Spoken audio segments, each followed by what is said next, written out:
మనం తాగే నీళ్ల నాణ్యత కేవలం ఆ నీటిమీద మాత్రమే కాదు, మనం దాన్ని ఏ బాటిల్లో నిల్వ చేస్తున్నామనే దానిపై కూడా ఆధారపడి ఉంటుంది. ఎప్పుడైనా ఇలా ఆలోచించారా? సరే, ఈరోజు మనం మార్కెట్లో ఎక్కువగా కనిపించే 3 రకాల వాటర్ బాటిళ్ల గురించి మాట్లాడుకుందాం. అవేంటంటే రాగి, స్టీల్, ఇంకా గాజు. వీటిల్లో ఏది బెటర్, ఎందుకు బెటర్ అనేది వివరంగా చూద్దాం. ఇది చాలా మంచి ప్రశ్న. మనం తాగేది మంచి నీళ్లే కదా, ఇక బాటిల్ ఏదైతే ఏంటి అనుకుంటాం. కాని గంటల తరబడి నీటిని ఒకే పాత్రలో ఉంచినప్పుడు ఆ పాత్ర లక్షణాలు కూడా నీటిలోకి చేరతాయి. అందుకే మన ఆరోగ్యాన్ని దృష్టిలో పెట్టుకుని సరైన బాటిల్ను ఎంచుకోవడమనేది చాలా ముఖ్యం. ముందుగా మన సంప్రదాయంలో ఎప్పటినుంచో ఉన్న రాగి బాటిల్ గురించి మాట్లాడుకుందాం. ఆయుర్వేదం ప్రకారం రాగికి చాలా ఆరోగ్య ప్రయోజనాలున్నాయంటారు.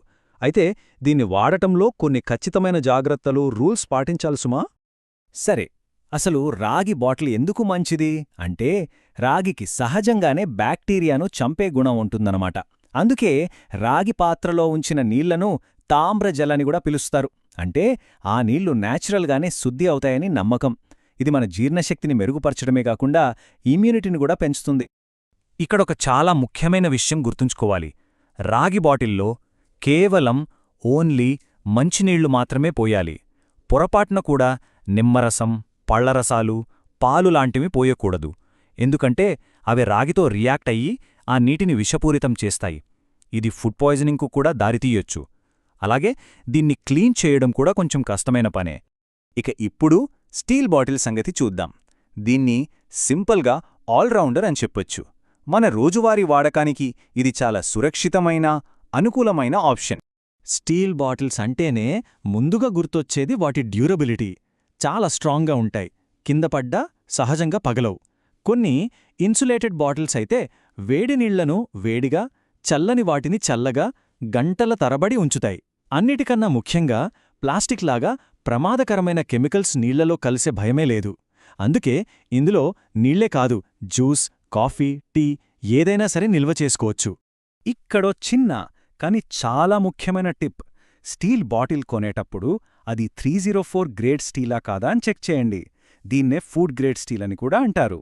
ఈ గ్రేడ్ స్టీల్ క్వాలిటీగా ఉంటుంది, తుప్పు పట్టదు, ఆరోగ్యానికి కూడా చాలా సేఫ్. సో ఈ ఒక్క విషయం గమనించి కొనడం చాలా మంచిది. ఇక మన మూడో ఆప్షన్ గాజు బాటిల్. నీటి అసలు టేస్ట్ మారకూడదు, స్వచ్ఛంగా ఉండాలి అనుకునే వాళ్లకి ఇదే నంబర్ 1 చాయిస్.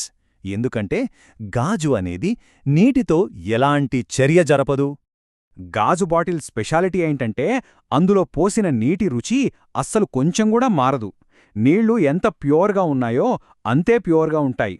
ప్లాస్టిక్లో ఉండే బీపీఏ లాంటి హానికరమైన కెమికల్స్ ఇందులో ఉండనే ఉండవు.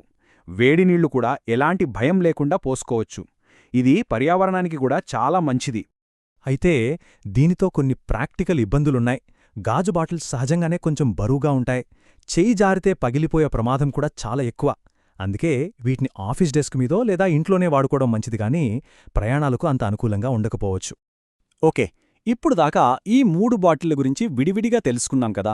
ఇప్పుడు వాటన్నింటినీ పక్కపక్కన పెట్టి ఒకేసారి పోల్చి చూద్దాం. దీనివల్ల ఎవరి అవసరానికి ఏది సరిగ్గా సెట్ అవుతుందో ఒక క్లారిటీ వచ్చేస్తుంది. ఈ పోలికతో మనకొక కంప్లీట్ పిక్చర్ వచ్చేస్తుంది.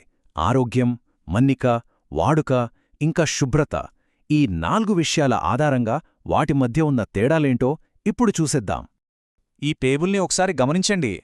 ఆరోగ్యం విషయంలో రాగి బ్యాక్టీరియాను చంపితే గాజు అత్యంత స్వచ్ఛమైన అనుభూతినిస్తోంది. స్టీల్ చాలా సేఫ్. ఇక మన్నికలో స్టీల్కు తిరుగులేదు, కాని గాజు ఈజీలో పగిలిపోతోంది. వాడకంలోకొస్తే స్టీల్, గాజు రెండిట్లో ఏ పానీయమైనా పోయొచ్చు, కాని రాగిలో మాత్రం ఓన్లీ నీళ్లు మాత్రమే. ఇక క్లీనింగ్ విషయానికొస్తే స్టీల్, గాజు చాలా సులభం, రాగికు మాత్రం కొంచెం స్పెషల్ కేర్ అవసరం. కాబట్టి ఫైనల్గా మనం గుర్తుంచుకోవాల్సిన విషయం ఇదే. మన ఫోకస్ ఆరోగ్యం మీద ఉంటే రాత్రిపూట రాగి బాటిల్లో నీళ్లు నిల్వ ఉంచుకుని తాగడం బెస్ట్. అదే ఆఫీస్కి, ప్రయాణాలకి, జిమ్కి వెళ్లేవాళ్లకైతే స్టీల్ బాటిలే చాలా ప్రాక్టికల్ చాయిస్. ఇక ఇంట్లో ఉన్నప్పుడు నీటి స్వచ్ఛమైన రుచి కోసం గాజు బాటిల్ వాడటం చాలా ఉత్తమం. మొత్తం మీద మనం తెలుసుకున్న విషయం యొక్క సారాంశం ఇదే. ఆరోగ్యం కోసం రాగి, ప్రయాణానికి స్టీల్, ఇంట్లో స్వచ్ఛత కోసం గాజు. సింపుల్, ఇది ప్రతి బాటిల్ యొక్క ప్రత్యేకతను స్పష్టంగా చెబుతోంది. చూశారు కదా, ప్రతి బాటిల్కు కొన్ని ప్లస్లు, కొన్ని మైనస్లు ఉన్నాయి. ఈ సమాచారం ఆధారంగా మన రోజువారీ అవసరాలకు, మన జీవనశైలికి ఏది ఉత్తమంగా సరిపోతుందో ఒక మంచి నిర్ణయం తీసుకోవచ్చు.